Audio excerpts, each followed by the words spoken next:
ಓಂ ನಮಃ ಶಿವಾಯ. ವೀಕ್ಷಕರೇ, ಇವತ್ತಿನ ವಿಷಯ ಭರಣಿ ನಕ್ಷತ್ರ. ನೋಡಿ, ಭರಣಿ ನಕ್ಷತ್ರದಲ್ಲಿ ಹುಟ್ಟಿದವರು ಧರಣಿಯನ್ನ ಆಳ್ತಾರೆ ಅಂತ ಒಂದು ಮಾತಿದೆ. ಅದು ಸತ್ಯ ಕೂಡ. ಯಾರ್ಯಾರ ಜಾತಕ ನೋಡಿ, ಯಾವ ಜಾತಕದಲ್ಲಿ ಶಕ್ತಿ ಇರುತ್ತೋ ಅವ್ರಿಗೆ ತುಂಬಾ ಸಕ್ಸಸ್ ಇರುತ್ತೆ. ಅದರಲ್ಲೂ ವಿಶೇಷವಾಗಿ ನಮ್ಮ ಪುನೀತ್ ರಾಜ್ಕುಮಾರ್ ಸರ್ ಅವರು ಭರಣಿ ನಕ್ಷತ್ರದಲ್ಲಿ ಹುಟ್ಟಿದ್ರು. ತುಂಬಾ ಸಕ್ಸಸ್ ಇರುವ ವ್ಯಕ್ತಿ. ವಿಷಯವನ್ನ ಇಲ್ಲಿಗೆ, ಅವರ ಒಂದು ತೊಂದರೆ ಆಗಿದ್ದು ಎಲ್ಲರಿಗೂ ಖೇದಕರ ವಿಷಯ. ಹಾಗೆ ಅವ್ರಿಗೆ ಸಕ್ಸಸ್ ತುಂಬಾ ಇತ್ತು, ನಿಮ್ಗೆ ಗೊತ್ತಿರಬಹುದು. ಭರಣಿ ನಕ್ಷತ್ರದ ಬಗ್ಗೆ ತಿಳಿಸ್ತಾ ಇದ್ದೇನೆ. ನೋಡಿ, 27 ನಕ್ಷತ್ರಗಳಿದ್ದಾವೆ. ಭರಣಿ ನಕ್ಷತ್ರದಲ್ಲಿ ಯಾಕೆ ಹುಟ್ಟಿದ್ರಿ? ಭರಣಿ ನಕ್ಷತ್ರದವರು ಈ ವಿಡಿಯೋವನ್ನ ನೋಡಿ. ಅಷ್ಟೇ ಅಲ್ಲ, ಯಾರಾದರೂ ಭರಣಿ ನಕ್ಷತ್ರದ ನಿಮ್ಮ ಫ್ರೆಂಡ್ಸೋ ಅಥವಾ ನಿಮ್ಮ ಸಂಬಂಧಿಗಳು ಇದ್ರೆ ಅವ್ರಿಗೂ ಕೂಡ ಕಳಿಸಿ. ಭರಣಿ ನಕ್ಷತ್ರದಲ್ಲೇ ಯಾಕೆ ಹುಟ್ಟಿದ್ರಿ ಅಂದ್ರೆ, ನೋಡಿ, ಭರಣಿ ನಕ್ಷತ್ರದ ಅಧಿಪತಿ ಶುಕ್ರ ಆಗಿರ್ತಾನೆ. ಸ್ವಲ್ಪ ಅಟ್ರಾಕ್ಷನ್ ನಿಮಗೆ ಬಹಳ ಇರುತ್ತೆ, ತುಂಬಾ ಆಕರ್ಷಣೆ ಇರುತ್ತೆ. ನೋಡ್ಲಿಕ್ಕೆ ನೀವು ಚಂದಿದ್ದೀರೋ ಚಂದಿಲ್ವೋ ಅದು ಬೇರೆ ಮಾತು, ತುಂಬಾ ಆಕರ್ಷಣೆ ಇರುತ್ತೆ. ಅಷ್ಟೇ ಅಲ್ಲ, ಭರಣಿ ನಕ್ಷತ್ರ ಎಲ್ಲರಿಗೂ ಹೊಂದಿಕೊಂಡು ಹೋಗ್ತದೆ. ಮನೆಯಲ್ಲಿ ಎಲ್ಲರೂ ಏನಾದ್ರೂ ಕೆಲಸ ಇದ್ರೆ ಈ ಭರಣಿ ನಕ್ಷತ್ರದವ್ರು ಮಾಡ್ತಾರೆ. ಒಂದು ಫಂಕ್ಷನ್ ಇದೆ, ಇವರೇ ಮುಂದೆ ನಿಂತ್ಕೊಂಡು ಎಲ್ಲಾ ಕೆಲಸಗಳನ್ನು ಮಾಡ್ತಾರೆ, ಜವಾಬ್ದಾರಿ ಹೊತ್ಕೊಂತಾರೆ. ಹಾಗಿರುತ್ತೆ ಈ ಭರಣಿ ನಕ್ಷತ್ರದ ಶಕ್ತಿ. ಭರಣಿ ನಕ್ಷತ್ರದಲ್ಲಿ ಯಾಕೆ ಹುಟ್ಟಿದ್ರಿ ಅಂದ್ರೆ, ಹಿಂದಿನ ಜನ್ಮದ ಕರ್ಮವನ್ನ ನಕ್ಷತ್ರ ತೋರಿಸುತ್ತೆ, ಅದನ್ನು ತಿಳಿಸುತ್ತೇನೆ, ಕೇಳ್ಕೊಂಬಿಡಿ. ಭರಣಿ ನಕ್ಷತ್ರದ ಅಧಿಪತಿ ಶುಕ್ರ ಆಗಿರ್ತಾನೆ.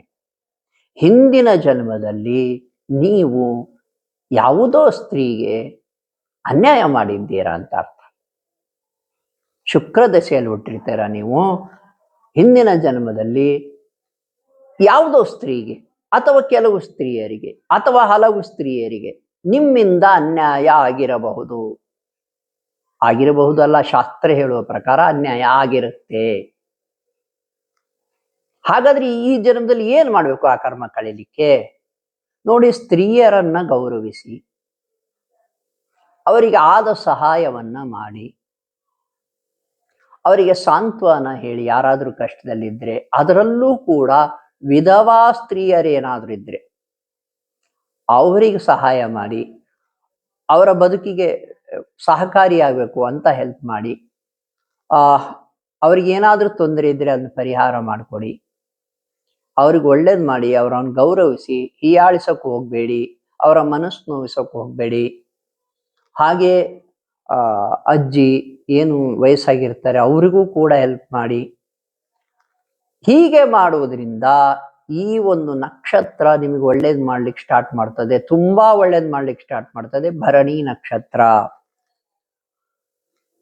ಶುಕ್ರ ದಶೆಯಲ್ಲಿ ಹುಟ್ಟಿರ್ತೀರಾ. ಶುಕ್ರನ ನಕ್ಷತ್ರ ತುಂಬಾ ಅಟ್ರಾಕ್ಷನ್ ಇರುತ್ತೆ. ಭರಣಿ ನಕ್ಷತ್ರದಲ್ಲಿ ಹುಟ್ಟಿದವರು ಧರಣಿಯನ್ನ ಆಳ್ತಾರೆ ಅನ್ನೋ ಮಾತಿದೆ. ನೋಡಿ, ಒಂದು ಸಣ್ಣ ಸಣ್ಣ ಬದಲಾವಣೆ, ಮತ್ತೆ ಹೇಳ್ತೇನೆ, ತುಂಬಾ ಸಣ್ಣದು ಅನ್ಸ್ಬೋದು ನಿಮಗೆ, ತುಂಬಾ ಸಣ್ಣದು ಅನ್ಸ್ಬೋದು. ಹೌದಾ, ನಕ್ಷತ್ರ ಶಾಂತಿ ಆಗ್ಬೇಕಾ? ಹೌದು. ಮೊದಲು ಆ ಇ ಇಂದನೇ ಎಲ್ಲ ಸ್ಟಾರ್ಟ್ ಆಗ್ಬೇಕು. ಹುಟ್ಟಿದ ತಕ್ಷಣ ನಿಮಗೆ ಗೊತ್ತಾಗೋದು ನಕ್ಷತ್ರ ಯಾವುದು. ನಾವು ಮೊದಲು ಹಾಕದೆ ನಕ್ಷತ್ರ ಅಲ್ವಾ. ಈ ನಕ್ಷತ್ರದಲ್ಲಿ ಹುಟ್ಟಿದ್ದೀರಾ, ಈ ರಾಶಿಯಲ್ಲಿ ಹುಟ್ಟಿದ್ದೀರಾ. ಭರಣಿ ನಕ್ಷತ್ರ ಅಂದ್ರೆ ಮೇಷ ರಾಶಿಯಲ್ಲಿ ಬರ್ತದೆ. ಪ್ರತಿ ರಾಶಿಯಲ್ಲಿ ಹೆಚ್ಚು ಕಡಿಮೆ 3 ನಕ್ಷತ್ರ ಇರ್ತವೆ ಯಾವಾಗ. ಈ ಭರಣಿ ನಕ್ಷತ್ರದವರು ಶುಕ್ರಾಧಿಪತಿಯಾಗಿದ್ದಾನೆ. ಸಕ್ಸಸ್ ಇರುತ್ತೆ. ನಿಮ್ಮ ಸಕ್ಸಸ್ ಅನ್ನು ಇನ್ನೂ ಹೆಚ್ಚು ಮಾಡ್ಕೋಬೇಕಂದ್ರೆ ಸ್ತ್ರೀಯರಿಗೆ ಒಳ್ಳೇದು ಮಾಡಕ್ ಕಲೀರಿ. ಮೊದಲು ಅವರನ್ನು ಗೌರವಿಸುವುದನ್ನು ಕಲೀರಿ. ಎಲ್ಲದಕ್ಕಿಂತ ಇಂಪಾರ್ಟೆಂಟ್ ಆಗಿ ಅವರನ್ನು ಹೀಯಾಳಿಸಬೇಡಿ, ಏನು ಮನಸ್ಸು ನೋಯಿಸಬೇಡಿ. ನಿಮ್ಮ ಮನೆಯಲ್ಲಿರೋ ಸ್ತ್ರೀಯರೇ ಆಗಿರಬಹುದು ಅಥವಾ ನಿಮ್ಮ ಮನೆಯ ಹೊರಗಿನ ಸ್ತ್ರೀಯರು ಕೂಡ ಆಗಿರಬಹುದು. ಅವರನ್ನ ಗೌರವಿಸಿ, ಕೈಲಾದ ಸಹಾಯ ಮಾಡಿ, ಸಾಂತ್ವನ ಹೇಳಿ ಕಷ್ಟದಲ್ಲಿದ್ದವರಿಗೆ. ಇಷ್ಟೆಲ್ಲ ಮಾಡಿದರೆ ನಿಮಗೆ ಸಕ್ಸಸ್ ಹೆಚ್ಚಾಗುತ್ತದೆ. ಸಣ್ಣ ವಿಷಯ ಅಂತ ದಯವಿಟ್ಟು ಭಾವಿಸಬೇಡಿ. ಹೌದು, ಎಷ್ಟು ಸಲ ಮಾಡಬೇಕು, ಎಷ್ಟು ದಿನಗಳ ಕಾಲ ಮಾಡ್ಬೇಕಂದ್ರೆ, ಇಲ್ಲಿ ನೋಡಿ, ಜೀವನ ಪೂರ್ತಿ ಸ್ತ್ರೀಯರನ್ನ ಗೌರವಿಸಿ, ಜೀವನ ಪೂರ್ತಿ ಅಸಹಾಯಕ ಸ್ತ್ರೀಯರಿಗೆ ಸಹಾಯ ಮಾಡಿ. ಇದರಿಂದ ನಿಮ್ಮ ನಕ್ಷತ್ರ ಶಾಂತಿಯೂ ಆಗ್ತದೆ. ನಿಮ್ಮ ನಕ್ಷತ್ರ ನಿಮಗೆ ಹೆಚ್ಚು ಒಳಿತನ್ನ ಮಾಡ್ಲಿಕ್ಕೆ ಸ್ಟಾರ್ಟ್ ಮಾಡ್ತದೆ. ನೋಡಿ ವೀಕ್ಷಕರೇ, 27 ನಕ್ಷತ್ರದಲ್ಲಿ ಹುಟ್ಟಿದವರಿಗೂ ಕೂಡ ಒಂದು ಸಲಹೆಯನ್ನು ಕೊಡ್ತಾ ಇದ್ದೇನೆ. 27 ದಿನಗಳ ಕಾಲ ನೀವು ನಮ್ಮನ್ನು ಫಾಲೋ ಮಾಡಿ. ಯಾರ್ಯಾರು ನಿಮ್ಮ ಸಂಬಂಧಿಕರು ಸ್ನೇಹಿತರಿದ್ದಾರೆ ಈ ನಕ್ಷತ್ರದಲ್ಲಿ ಹುಟ್ಟಿದವರಿಗೆ ಫಾರ್ವರ್ಡ್ ಮಾಡಿ, ಶೇರ್ ಮಾಡಿ, ನೀವು ನಮಗೆ ಆಶೀರ್ವಾದ ಮಾಡಿ. ವೀಕ್ಷಕರೇ, ನಮ್ಮ ಜ್ಯೋತಿಷ್ಯ ಜೈ ಹೋ ಯೂಟ್ಯೂಬ್ ಚಾನಲ್ ಇರೋದೇ ನಿಮ್ಮ ತೊಂದರೆಯನ್ನು ನಿವಾರಿಸಲಿಕ್ಕೆ. ಏನೇ ತೊಂದರೆ ಇದ್ರು ನೀವು ನಮಗೆ ಕರೆ ಮಾಡಬಹುದು.